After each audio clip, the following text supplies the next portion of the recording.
राजेश राजस्थान के किसी शहर में रहता था।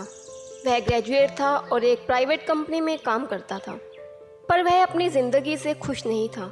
हर समय वह किसी न किसी समस्या से परेशान रहता और उसी के बारे में सोचता रहता। एक बार राजेश के शहर से कुछ दूरी पर एक फ़कीर बाबा का काफिला आया। शहर में चारों ओर उन्हीं की चर्चा हुई। बहुत से लोग अपनी समस्याएं लेकर उनके पास पहुंचने लगे। राजेश को भी इस बारे में पता चला और उसने भी फ़कीर बाबा के दर्शन करने का निश्चय किया। छुट्टी के दिन सुबह सुबह ही राजेश उनके काफिले तक पहुंचा। वहां सैकड़ों लोगों की भीड़ जुटी हुई थी। बहुत इंतज़ार करने के बाद राजेश का नंबर आया। वह बाबा से बोला, बाबा जी, मैं अपने जीवन से बहुत दुखी हूँ। हर समय समस्याएं मुझे घेरी रहती हैं। कभी ऑफिस की टेंशन रहती है तो कभी घर पर अनबन हो जाती है और कभी अपनी सेहत को लेकर परेशान रहता हूँ। बाबा, कोई ऐसा उपाय बताइए कि मेरे जीवन से सारी समस्याएं दूर हो जाएं और मैं चैन से जी सकूं। तब बाबा मुस्कुराए और बोले, आज बहुत देर हो गई। मैं तुम्हारे प्रश्न का उत्तर कल सुबह दूंगा, लेकिन क्या तुम मेरा एक छोटा सा काम करोगे? राजेश उत्साह के साथ बोला, जी बाबा, ज़रूर करूँगा। बाबा बोले, देखो बेटा, हमारे काफिले में 100 ऊँट हैं और इनकी देखभाल करने वाला आज बीमार है। मैं चाहता हूँ कि आज रात तुम इनका ख्याल रखो और जब 100 के 100 ऊँट सो जाएं तो तुम भी सो जाना। ऐसा कहते हुए बाबा जी अपने तंबू में चले गए।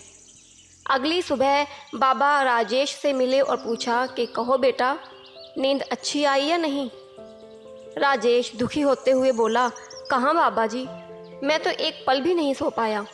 मैंने बहुत कोशिश की पर मैं सभी ऊँटों को नहीं बैठा पाया। कोई न कोई ऊँट खड़ा हो ही जाता था। बाबा जी ने आगे से जवाब दिया कि मैं जानता था कि यही होगा। आज तक कभी ऐसा नहीं हुआ कि ये सारे ऊँट एक साथ बैठ जाएं। राजेश नाराजगी के स्वर में बोला, तो फिर आपने मुझे ऐसा करने को क्यों कहा? बाबा जी बोले, तो कल रात तुमने क्या अनुभव किया?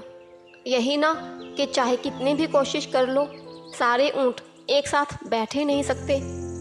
तुम एक को बैठाओगे तो कहीं और दूसरा खड़ा हो जाएगा। इसी तरह तुम एक समस्या का समाधान करोगे तो किसी न किसी कारणवश दूसरी खड़ी हो ही जाएगी। जब तक जीवन है, समस्याएं तो बनी रहती हैं, कभी कम तो कभी ज़्यादा।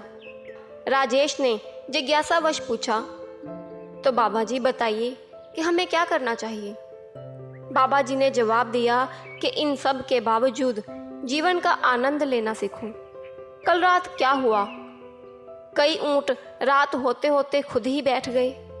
कई तुमने अपने प्रयास से बैठा दिए, पर बहुत से ऊँट तुम्हारे प्रयास के बाद भी नहीं बैठे।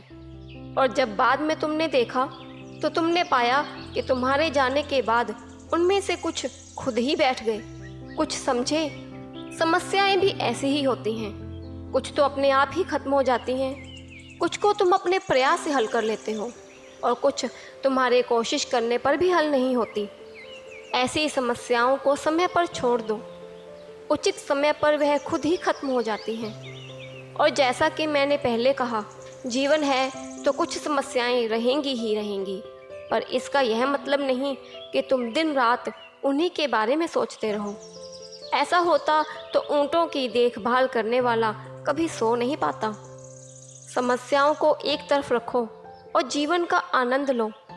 चैन की नींद सो जाओ। जब उनका समय आएगा तो वह खुद ही हल हो जाएंगी।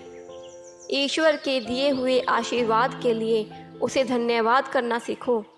पीड़ाएं खुद ही खत्म हो जाएंगी।